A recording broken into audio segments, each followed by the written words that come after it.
Perkenalkan, nama saya Evan Lirium, NIM 2314 20 1110, kelas A6 semester 1. Saya membuat video ini untuk memenuhi tugas bahasa Indonesia dengan dosen pengampu Jumliati Lambayang SPD MPD dengan materi peran perawat dalam penata laksanaan diet pasien gagal ginjal. Gagal ginjal. Ginjal merupakan organ yang berperan penting di dalam tubuh untuk mengekskresikan zat metabolisme. Terdapat gangguan yang terjadi pada ginjal, yaitu adalah gagal ginjal. Gagal ginjal adalah ketika ginjal tidak mampu mengangkut sampah metabolik tubuh atau melaksanakan fungsi regulernya. Suatu bahan yang biasanya dieliminasi di urin menumpuk dalam cairan tubuh akibat gangguan ekskresi renal dan menyebabkan gangguan fungsi endokrin dan metabolik, cairan, elektrolit, serta asam basa. Gagal ginjal merupakan penyakit sistem dan merupakan jalur akhir yang umum dari berbagai penyakit sistem yang merupakan jalur traktus urinarius dan ginjal. Etiologi. Peran renal. Pra sama dengan sebelum, tambah renal sama dengan ginjal. Artinya akar masalah di luar ginjal, akan tetapi akan mempengaruhi ginjal karena sesuatu tersebut akan berhubungan dengan ginjal. Sesuatu tersebut adalah berkaitan dengan suplai darah, yakni karena penurunan suplai darah ke ginjal. 2. Renal. Renal atau ren sama dengan ginjal, yakni kerusakan langsung pada ginjal sendiri, diantaranya akibat dari A. Sepsis atau sistem kekebalan tubuh yang kalah melawan infeksi sehingga infeksi menyebar ke seluruh tubuh, termasuk menyebabkan peradangan dan kerusakan ginjal. Hal ini biasanya tidak menjadi pada infeksi saluran kemih. B. Obat-obatan.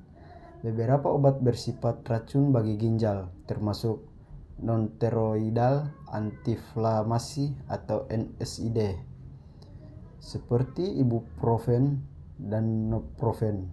Obat lainnya yang berpotensi meracuni ginjal atau nephrotoxic,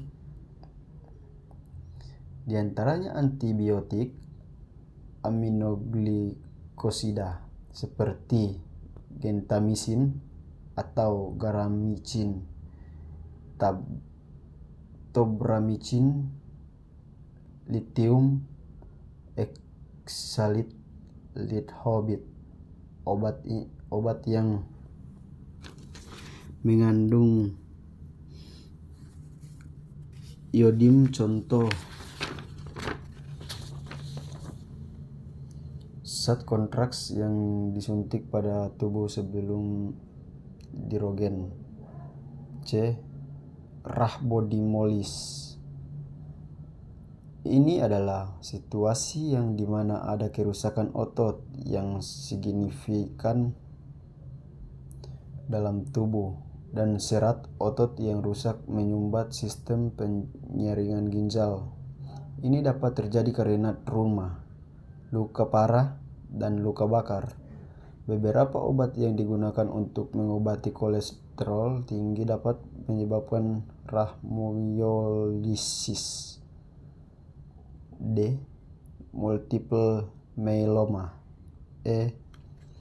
Glomerulonefritis atau akut atau peradangan pada glomeruli sistem penyaringan ginjal. Banyak penyakit yang dapat menyebabkan peradangan ini termasuk lupus erythematosus sistemik atau SLE, Wegener granulosis, dan sindrom Gout-Pasteur. 3. Postrenal. Postrenal berarti menyebab penyebab yang menjadi di saluran kencing setelah ginjal atau POTS sama dengan setelah tambah renal ginjal. C. Manifestasi klinis. Keparahan tanda-tanda gejala bergantung pada bagian dan tingkat kerusakan ginjal terdiri lain yang menyadari dari usia pasien. 1.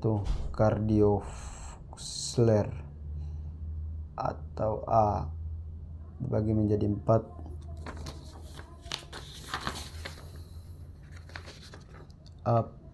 Piting edema atau kaki tangan sakrum. B. Gagal jantung kongestif. C. Edema pulmoner atau akibat cairan terlebih.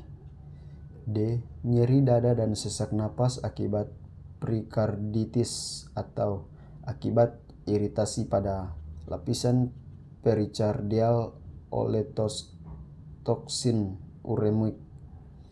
Infusi perikardial menyebab penyakit jantung koroner akibat aterosklerosis yang timbul dini dan gagal jantung akibat penimbunan cairan yang hipotensi. 2. Dermatologi atau integumen. A. Rasa gatal yang parah atau pruritus dengan ekloriasis akibat toksin ureumik yang pengendapan kalsium di pori-pori kulit. B. Warna kulit abu-abu mengkilat akibat anemia dan kekuningan akibat penimbunan urokrom. C. Kulit kering bersisik. D. Kuku tipis dan rapuh. 3. Neurologi. A. Encephalopathy metabolik, kelemahan dan keletihan tidak bisa tidur, gangguan konsentrasi, tremor, akseriksis, mioklonus, kejang. B. Kelemahan pada tungkai. C. Rasa panas pada telapak kaki. 4. Muskuloskeletal. A. Kram otot. B. Kekuatan otot hilang. C. Fraktur tulang. D. Foot drop. E. Miopati, kelemahan dan hipertrofi otot-otot, trauma otot-otot ekstremitas proksimal. 5. Hematologi. A. Anemia terdapat disebabkan berbagai faktor antara lain hemolisis akibat berkurangnya masa hidup eritrosit dalam suasana uremia toksis, gangguan perfusi trombosit dan trombositopenia mengakibatkan perdarahan akibat agregasi dan adesi trombosit yang berkurang, serta menurunnya faktor trombosit dan APD adenoid diphosphate. D. Patofisiologi. 1. Gagal ginjal akut. A. Fase mula ditandai dengan penyempitan pembuluh darah ginjal dan menurunnya aliran darah ginjal, terjadi hiperperfusi dan mengakibatkan iskemi tubulus renalis. Mediator vasokonstriksi ginjal mungkin sama dengan adegan neurohormonal yang meregulasi aliran darah ginjal pada keadaan normal, yaitu sistem saraf simpatis, sistem renin, angiotensin, prostaglandin ginjal, dan faktor natriuretik atrial. Sebagai akibat menurunnya aliran darah ginjal, maka akan diikuti menurunnya filtrasi glomerulus. B. Fase maintenance. Pada fase ini terjadi obstruk tubulus akibat pembengkakan sel tubulus dan akumulasi dari debris yang sekali fasenya berlanjut, maka fungsi ginjal tidak akan kembali normal walaupun aliran darah kembali normal. Vasokonstriksi ginjal akibat merupakan titik tangkap patogenesis gagal ginjal, dan keadaan ini cukup untuk mengganggu fungsi ekskresi ginjal. Macam-macam mediator aliran darah ginjal tampaknya berpengaruh. Menurunnya cardiac output dan hipovolemi merupakan penyebab umum oliguria perioperatif. Menurunnya urin mengaktifasi sistem saraf simpatis dan sistem renin angiotensin. Angiotensin merupakan vasokonstriksi pembuluh darah ginjal dan menyebabkan menurunnya aliran darah ginjal. 2. Gagal ginjal kronik. Pada gagal ginjal kronik terjadi banyak nefron yang rusak sehingga nefron yang ada tidak mampu memfungsikan ginjal secara normal dalam keadaan normal.